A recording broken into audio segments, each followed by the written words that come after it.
Oi, gente, tudo bem com vocês? Bom dia, boa tarde, boa noite. Hoje é a primeira vez que eu tô gravando de manhã. Vocês estão vendo isso aqui? A carinha pré-trabalho. Bom, eu vou colocar aqui para apresentar e vamos começar a aula de hoje.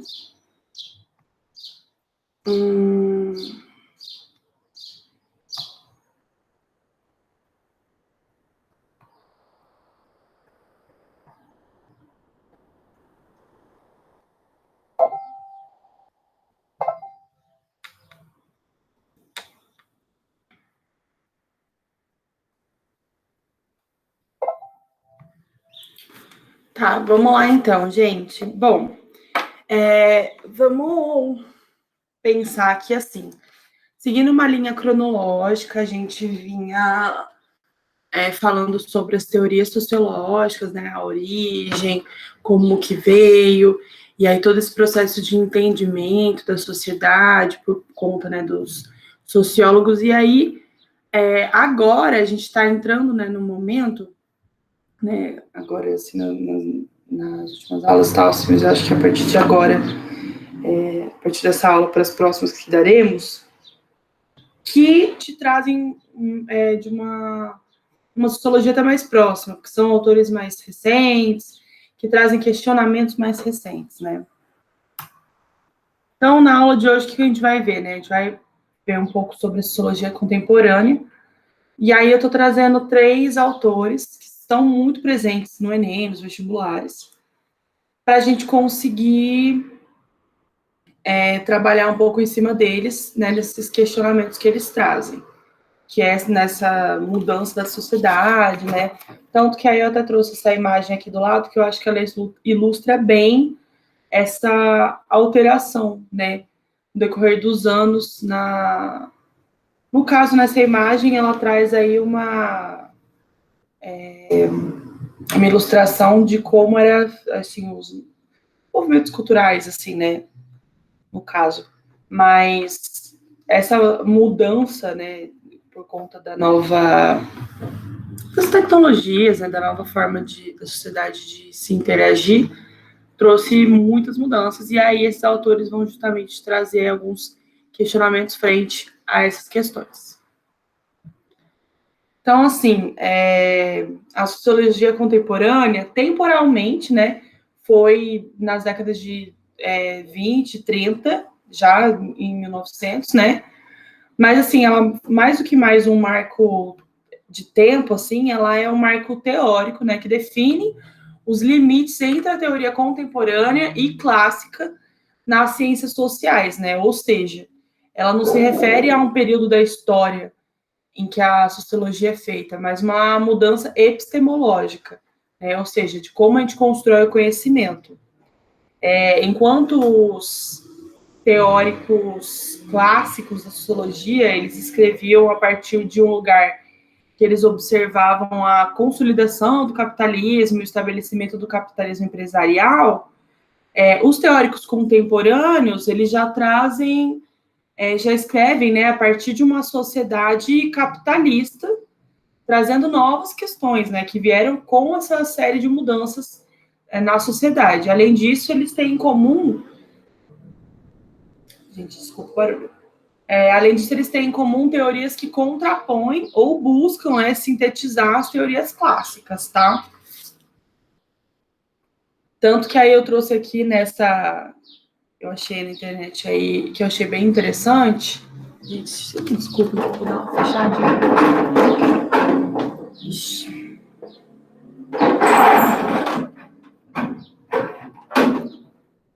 Tem ficado um pouquinho escura, mas aí, quem sabe, dá uma diminuída no barulho. A gente tem aí algumas questões, né, alguns problemas que vieram com o desenvolvimento da sociedade, que foi essa questão da pobreza e exclusão, né, por conta da expansão do capitalismo, o desenvolvimento e o crescimento econômico, a comunicação como informação por meio da globalização.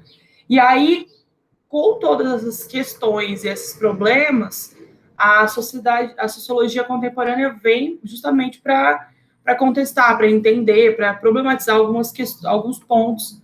E aí, por isso que vem, né, os modelos de explicações sociológicas, né, a partir da sociologia contemporânea. Eu acho que é importante vocês entenderem que agora a gente está entrando numa coisa realmente mais atual mesmo, em autores que vão ser atuais, sociólogos que vão trazer questionamentos e pontos, assim, mais presentes aí na rotina de vocês. E aí, falando agora sobre um que particularmente eu tenho uma afinidade um pouco maior aí, o Foucault, ele foi um filósofo francês contemporâneo e ele dedicou a vida toda, assim, a vida dele, à reflexão entre poder e conhecimento. Ele foi um ativista que se envolveu em campanhas contra o racismo e pela reforma do sistema penitenciário. E no decorrer da sua vida, assim, ele estudou vários problemas sociais, dentre eles, né, o sistema penitenciário, a instituição escolar, a psiquiatria e a psicanálise praticadas de forma tradicional e a sexualidade também. E aí, falando de um dos livros dele mais famosos e que eu particularmente tenho um apreço grande, o Vigiar e Punir, ele foi publicado em 1975 e é uma reflexão sobre a sociedade moderna e a disciplina, né? Ele faz essa relação aí sobre essa questão de disciplina inserida na sociedade. E aí, nesse livro, ele, né, fala bastante sobre os processos disciplinares nas prisões, e aí é mais focado, né, no país dele, né, no caso na França. E ele reflete o motivo pelo qual as torturas deram lugar ao encarceramento das prisões, pretendendo que essa fosse a forma mais adequada de correção. E ele ainda responde essa questão refletindo justamente sobre o poder da monarquia, né, que é o absolutismo, o qual foi substituído pelo poder de um governo republicano. E aí eu trouxe essa frase aqui que eu achei bem interessante, né? Peraí só um minutinho. Utopia... Ai, gente, não, peraí. Utopia do poder judiciário, tirar a vida evitando de deixar que o condenado se sinta mal, privar de todos os direitos sem fazer sofrer, impor penas isentas de dor. E aí eu escrevi errado. Mas essa é uma frase de citação dele no Vigiar e Punir, tá? Aí os principais ideais do Foucault é que ele faz assim, a sociedade faz uso do poder através das instituições, né? As escolas e as prisões, por exemplo. E ele ainda, né, deixa bem... Foca muito na que a era moderna é definida através da disciplina, que nada mais é do que o meio de dominação, que tem como objetivo domesticar o comportamento humano.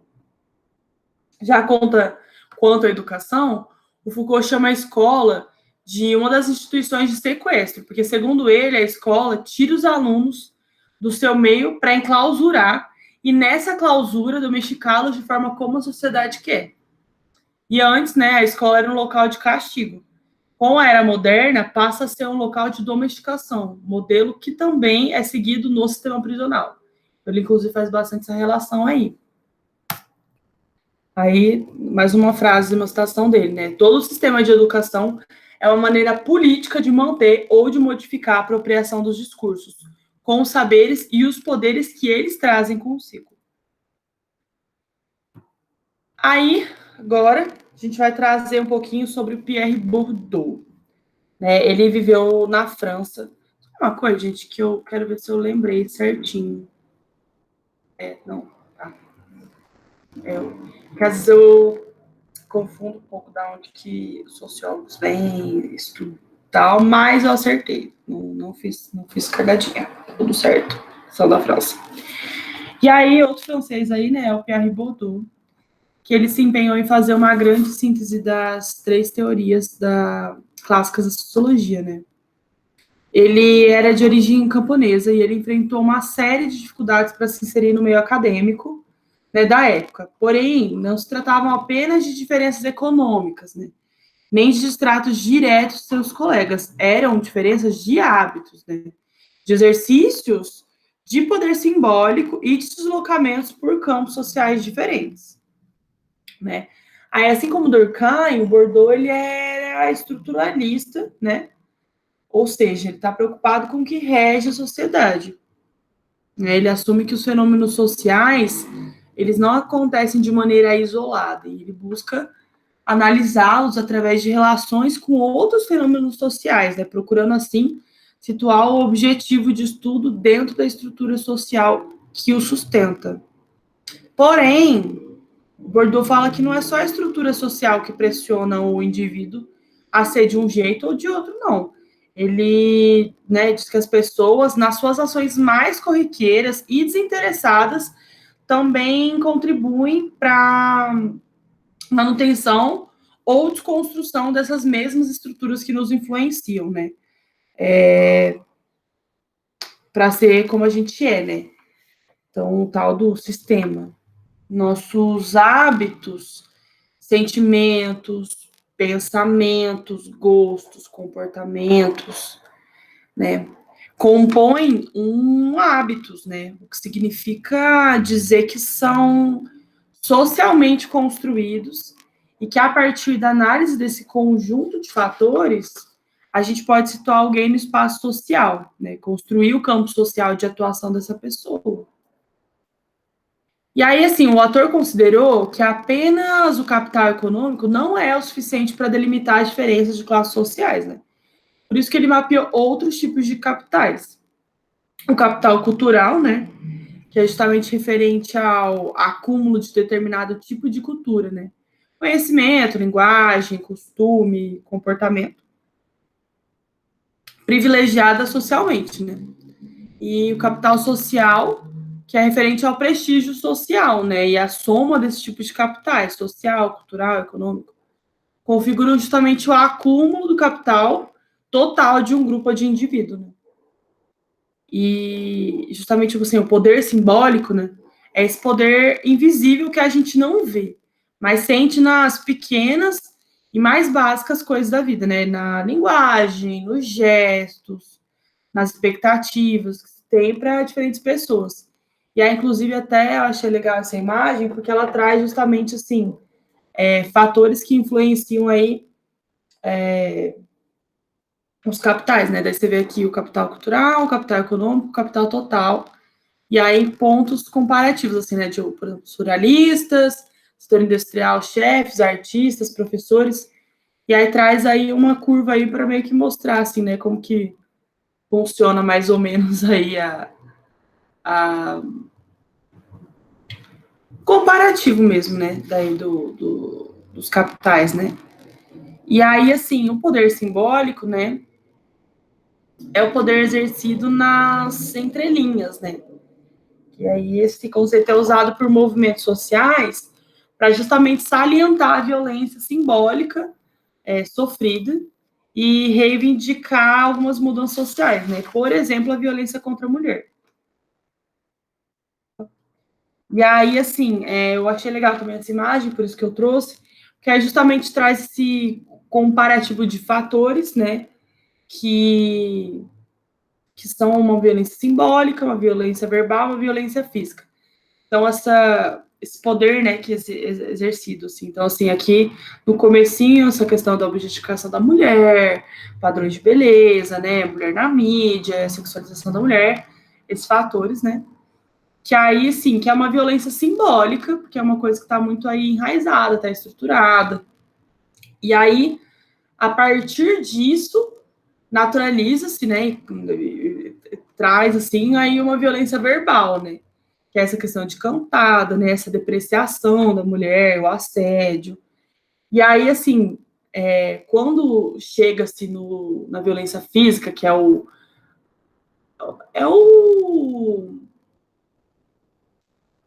fase final, né, da violência contra a mulher, que é, inclusive, muitas vezes, só quando chega-se na fase final, que para-se para se contestar algumas coisas, questionar algumas coisas, que é a questão do estupro, do feminicídio, né, enfim.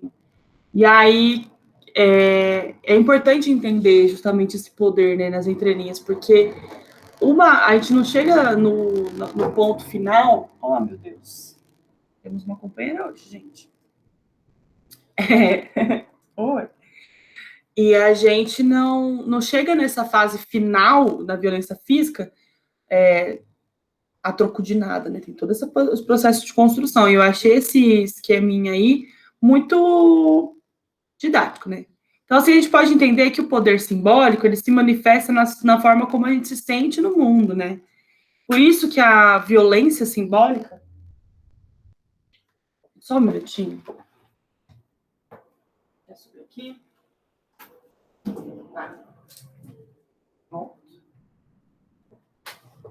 Tá bom. Pronto, gente. Vocês vão ver aqui minha companheira, tá? Lilo, turma. Vamos lá. Então, gente, assim a gente pode entender que o poder simbólico, ele se manifesta na forma como nós nos sentimos no mundo, né? Por isso que a violência simbólica é tão perversa, né?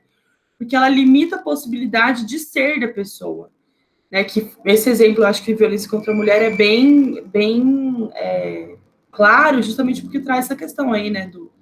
Da objetificação, os padrões e tudo mais, é uma coisa que está muito intrínseca, né? Então, assim, limita os espaços sociais, né, que as pessoas podem circular, né, consolida distinções sociais e difíceis, né, sociais difíceis de serem superadas, né, porque permanecem ocultas, silenciosas e silenciadas, né. Então, eu acho que é legal, assim... Gente, é só um adendo, assim, eu não falei isso no começo da aula, mas, assim, é aquela história, né, se você tem alguma dúvida...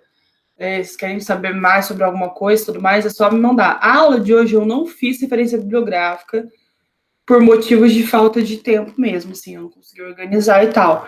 Mas se vocês precisarem de mais material, é só me solicitar que eu mando para vocês, tá bom? E eu achei incrível esse esqueminha, tá? Falando sobre o Bordeaux, que eu achei muito legal, que ele traz, assim, né, quais foram as principais obras dele, né, que foi a distinção, a dominação masculina e o poder simbólico, né?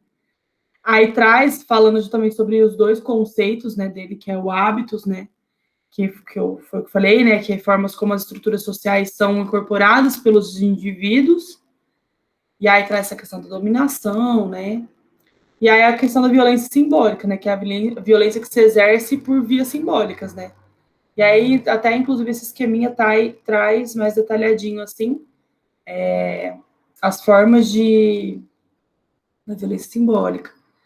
E aí, as questões que ele tentou responder, né? Que aí ele questionou muito como que a ordem social era mantida e se era necessária coerção direta para garantir a reprodução da ordem social. Que essa eu nem trouxe aqui na nossa aula, mas eu acho que é interessante qualquer coisa vocês darem uma pesquisada. Eu acho que é legal isso também, gente. Assim, a gente traz aulas para vocês, a gente traz os principais conteúdos, mas nem sempre a gente consegue se adentrar em tudo e tal. Então, acho que é legal vocês também... expandirem um pouquinho mais, irem procurar, irem pesquisar, ou perguntar pra gente também, porque a gente tem material, a gente tem conteúdo. Então, realmente, é assim, um pouco além. Eu acho que é legal, assim, os autores agora vão ser um estudo um pouquinho mais leve do que, né, a sociologia clássica, porque são temas muito mais dentro da realidade de vocês, então acho que fica um pouco mais palpável para se estudar, tá? E aí, por último, de hoje, que aí a gente vai... tentar não demorar muito, vamos lá. Que é o Zygmunt Bauman, né? Ele, inclusive, assim, ó, ele foi um sociólogo e filósofo polonês e britânico, né? E, assim, quando em algum momento aí alguém da sua família mais velha aí comentar, né, como que as relações duravam mais antigamente, né, que hoje em dia o pessoal se separa por qualquer coisa, né, que as pessoas não confiam mais umas nas outras, fala para a pessoa, assim, ler os livros do Zygmunt Bauman, né? Porque, nesse caso, assim, específico, né, o livro Amor Líquido, que é uma literatura que traz justamente esse foco aí, né? Ele foi o autor do conceito, né, modernidade líquida, né? Que expressa que a gente está vivendo um tempo de instabilidade, volatilidade, né? E, gente, eu tentei manter uma linha temporal, atentem-se a isso, em questão de momento que os autores viveram. Assim, ó, vejam Bauman, gente, ele morreu em 2017. Então, é realmente tudo muito recente. Enfim, vamos lá. E aí, assim, as suas concepções sobre a modernidade, sua crítica ao mundo capitalista, inclusive encontraram bastante eco, né, no movimento anti-globalização e anticapitalista, né? Ele, desde a sua aposentadoria em 1990, o sociólogo ele tem se dedicado em especial a desenvolver justamente o conceito, né, da liquidez moderna. O Marx e o Engels escreveram no Manifesto Comunista, em 1848, que tudo o que é sólido se desmancha no ar. Marxista pós-moderno, né, que é o Bauman, ele considera que o que era sólido naquela época ainda não se desmanchou no ar, mas já derreteu e se liquidou. Liquidou-se. Né? Que assim o autor ele divide esses dois momentos da nossa sociedade em modernidade sólida e modernidade líquida. E aí eu achei essa tabelinha aí, eu achei ela bem interessante e didática. Deixa eu só beber uma água. Lilo já dormiu aqui, né? Esse cachorro, às vezes, viu, galera? Eu vou falar pra vocês. Vamos lá. E aí tem essa tabelinha aí que traz bastante comparativo, questão temporal, né, do Estado, os movimentos sociais, né, como que eles eram, qual que era a diferença aí. Eu acho que é legal vocês darem uma olhadinha nessa tabela, eu poderia explicar um por um, mas eu acho que tá bem sozinha ela tá didática, então qualquer coisa dá uma pausa, dá uma olhadinha aí e tudo mais. Mas são pontos, assim, bem interessantes. Por exemplo, essa questão, assim, que eu acho que eu particularmente tendencio a minha área de estudo mais para essas partes, né? Que foi a questão da instituição social sólida e rígida, né, na modernidade sólida, né, que tinha aquela questão da família burguesa, escola autoritária, trabalho fixo, e aí, na modernidade líquida, a gente traz instituições sociais fluidas e, né, sob um constante questionamento, né? Então, é a questão que na modernidade sólida, né, a identidade era uma questão muito fixa, cristalizada, né, a pessoa é o que ela é. E aí a modernidade líquida já traz uma noção de identidade mais fluida, né, em constante mudança. Então, assim, a pessoa é múltipla. E aí, pensando nisso, a gente pode trazer para a nossa realidade mais próxima, assim, por exemplo, uma questão que aconteceu comigo. Que eu estava conversando, né, que é uma coisa que eu acho legal, vocês têm que sempre tentarem também pensar, trazer a sociologia na vida de vocês, assim, em situações, né, da sua rotina. E aí eu lembro que alguém no meu trabalho falou alguma questão assim, porque antigamente não tinha essa história de LGBTQIA+, e lá, porque essas siglas não param. E aí, na verdade, não, gente, não é que não existia, né? É uma questão que a nossa sociedade, a gente, dentro da sociedade, começou a buscar, né, mais representatividade, mais formas de identificação, né, de identidade mesmo, assim, qual que é, né, quem que a gente é aqui, quem que eu sou nesse mundo, enfim, a gente se situar, né, e se identificar mesmo. E aí, essa questão aí do Bauman traz justamente, assim, nesse ponto, assim, do comparativo da modernidade, justamente isso, nessa questão da identidade. Antigamente tinha realmente essa questão da modernidade, da identidade fixa, né? Já é o que ela é e tal. Mas ela era o que ela era mesmo, as pessoas eram livres para ser o que elas queriam ser, enfim. E aí eu acho que nessa modernidade líquida a gente começa a trazer realmente essa questão da identidade fluida, né? E aí eu trouxe essa frase aqui que eu achei bem interessante, que é viver entre uma multidão de valores, normas e estilos de vida em competição, sem uma garantia firme e confiável de estarmos certos, é perigoso e cobra um alto preço psicológico. Uma frase do Bauman que eu achei bem interessante, né, e extremamente moderna, que é isso. E, bom, gente, assim, eu acho que o que é importante vocês entenderem é que na modernidade líquida ela se caracteriza por ser uma sociedade e um tempo, né, onde tudo é muito volátil e adaptável, né, que é isso outro que ele traz, que aí justamente se contrapõe à década anterior, né, já que a modernidade sólida era mais estável, né, mais coesa. E aí, vindo nessas, né, ideais, assim, ideias do Bauman, ele traz a questão do amor líquido, né?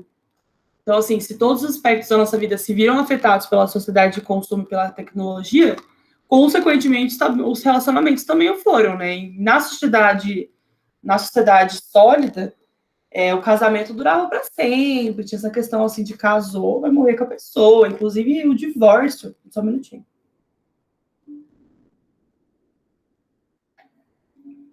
Fiz água aquela hora e não bebi. Então, né, minha burra. Burra não, porque não é legal falar burra, então. Fui muito inteligente. Acho que é melhor falar desse jeito. E só para explicar por que não é legal falar burra, né, gente? Eu não sei dizer, eu precisava pesquisar, porque só uma reflexão minha aqui mesmo. Porque a gente tem muito hábito de ofender ou nos auto-ofender usando nomes de animais, né? Como se galinha, vaca, fosse uma coisa ruim, né? E não é, na verdade. E a gente faz isso. Não sei por que a gente faz isso. Quer dizer, sei sim, né? A gente tem um outro processo, mas assim, posso explicar em outra aula se vocês quiserem. Posso fazer um adendinho em alguma aula para trazer um pouco da problematização da gente fazer esse tipo de coisa. Né, de trazer essa questão aí de nos ofender com nomes de animais. Mas burro, inclusive eu vou pesquisar, posso na próxima aula trazer essa resposta se vocês quiserem. Eu acho que, pelo que uma amiga me falou, tem, além do nome do burro animal, tem o burro, realmente, a palavra que, né, significa o que a gente acha que significa. Mas eu não tenho certeza. Então eu não vou me chamar de burro até ter certeza. Que eu acho que, inclusive, todo mundo deveria fazer isso, né? Não falar uma coisa até ter certeza que não é uma coisa errada. Então, enfim. Mas voltando. Vamos lá. Sociedade, né? Tudo tá mudando a nossa vida, tudo foi afetado, né, pela modernidade, tudo mais. Os relacionamentos, consequentemente. E aí, antigamente, tinha essa visão aí, né, de estabilidade, de casamento durar para sempre e tal. E aí, escorados, né, no ideal romântico, do amor romântico, né, criou justamente que a crença que o ser humano só era capaz de apaixonar-se uma única vez. Né? E aí, a gente entra, né, na questão da monogamia, enfim, mas aí o buraco é muito mais baixo, eu não vou nem ficar entrando nisso não, gente, a gente vai ficar aqui até amanhã. Mas, justamente assim, é importante entender que essa construção aí de casamento, de monogamia, né, tá escorada muito no ideal do amor romântico, sabe? Só que, assim, no entanto, né, com a vinda das novas tecnologias, conectar-se com as pessoas ficou muito mais fácil, né? Só que, por outro lado, desconectar-se dessas mesmas pessoas também é fácil. Então, assim, as relações, ao invés de serem duradouras, elas passaram a ser mais voláteis, né? Mais seriadas e constituem um acúmulo de experiências, né? O que, no caso, assim, de acordo com o Bauman, o que contaria, né, seria a quantidade e a satisfação, tal como sucede nos produtos que a gente consome. Então, meio que começa a acontecer essa... Qual que é a palavra, galera?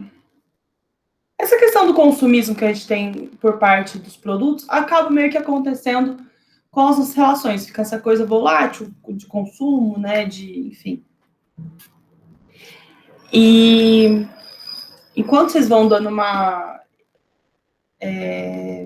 eu achei, né, esse mesmo professor incrível, inclusive, não sei quem é, preciso mandar um oi para falar que ele é ótimo, mas achei incrível esse esquema, justamente que traz aí esse comparativo aí da modernidade sólida com a modernidade líquida, e aí enquanto vocês vão dando uma olhadinha nesse, eu vou finalizando a nossa aula, tá?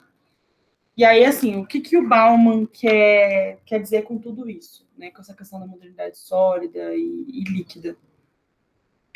É que a gente pode perceber no nosso dia a dia que a tecnologia de comunicação, especialmente a difusão da internet, mudou completamente as nossas formas de nos relacionarmos, tá? A dimensão virtual da realidade mudou nossa percepção sobre o mundo. Que agora, inclusive, assim, o mundo parece que é menor, né? Porque basta um clique se a gente consegue acessar a notícia do Japão, por exemplo. E quantas vezes você perdeu a noção do tempo? Gente, olha, essa pergunta eu acho interessante. Quantas vezes você perdeu a noção do tempo navegando na internet? Né? A gente está tendo que ter aplicativo pra controlar o tempo que a gente fica no celular, cara. A gente não, assim, porque eu nem tenho, assim, meu celular não tem nada demais, assim, é do meu pai, e aproveitei, inclusive, que eu não sou muito fã do celular, não. Mas, assim, quanto tempo que a gente perde, né? De acordo com o Bauman, a gente realmente tem percebido o tempo passar mais rápido agora do que os outros tempos. O tempo realmente está passando muito mais rápido, né? E aí, quando a gente pensa no impacto dessa aceleração e o excesso de informação que a gente tem, que a gente tem, que dá. Gente, peraí que eu me perdi. Quando pensamos, né, o impacto dessa aceleração e o excesso de informação a que temos que dar conta a nível pessoal, porque tá aí, informação não para de chegar, cria-se um estado de ansiedade generalizada, né? Isso está cada vez mais claro. Os índices estão aí para não nos deixar mentir, né? E o autor coloca que com o tempo passando tão rápido e tudo mudando tão depressa, a gente não consegue escolher as nossas verdades, sabe? E a gente nem consegue nos apegar a crenças ou identidades mais fixas. Dessa forma, a incerteza acaba sendo nosso referencial, né? Assim, se temos a incerteza como base de construção de nossas relações e de nossas identidades, como que a gente pode esperar algo sólido, seguro ou duradouro? Né? Então, mais do que frágeis, né, as relações são líquidas, de acordo com o Bauman, né? Porque não há como se solidificarem, né? Porque elas são como a água, fluxos constantes que se adaptam ao recipiente colocado. E isso se manifesta nas relações amorosas, familiares, amizades, mas também nas profissionais, né? Por exemplo, a gente lê todo dia nos jornais algo sobre a flexibilização do trabalho, dos direitos trabalhistas. Isso tem a ver com a institucionalização da incerteza que o autor traz para a gente. É muito interessante, né, a gente observar as nossas relações a partir desse conceito, pois conseguimos compreender melhor nossas inseguranças e perceber que se trata de um momento social e não apenas de nossas demandas pessoais. E isso nos faz sentir menos isolados. Isso né, inclusive, eu, né, quando estava estudando essas matérias aqui para trazer para vocês, é bem isso mesmo, né? Não é aquela coisa assim, de não é mais um fato isolado de pessoa por pessoa. Antes era, né, algumas pessoas se sentiam dessa forma, e hoje né, uma massa aí muito grande. Inclusive, né, esse isolamento ao qual os indivíduos são sujeitos que preocupa o Palmo, que ele já era, inclusive, anunciado por Marx e Weber, né? Perceber que essa sensação é algo relacionado com a forma como o capitalismo se desenvolveu é importante para a gente repensar as nossas relações pessoais, mas também para buscar formas de agir na sociedade, né, a fim de melhorar o bem-estar geral da população, né, não só o nosso, né. E aí a questão que fica o que a gente está sacrificando ao priorizar tanto, né, o aprimoramento tecnológico e o desenvolvimento econômico. Eu acho que o ponto, né, principal aí do Bauman é justamente esse. E aí, galera, eu acho que para concluir, eu acho que até o que a gente deu até aqui, vocês devem ter percebido, né, a partir das teorias sociológicas, das teorias contemporâneas, que é como é diferente, né, quando a gente está lidando com a teoria que fala sobre o mundo em que nós vivemos no presente, que, né, no caso são essas que eu trouxe aqui para vocês na aula de hoje. Mas, assim como as teorias contemporâneas elas se relacionam, elas. Calma, gente, eu fiz confusão aqui na minha ideia. Perdão.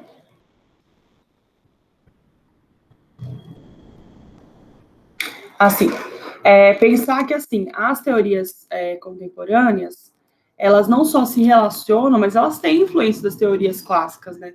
Tanto que essa questão, assim, por exemplo, do capitalismo, do desenvolvimento do capitalismo, questionar como ele tem se dado, é justamente esse o ponto, sabe?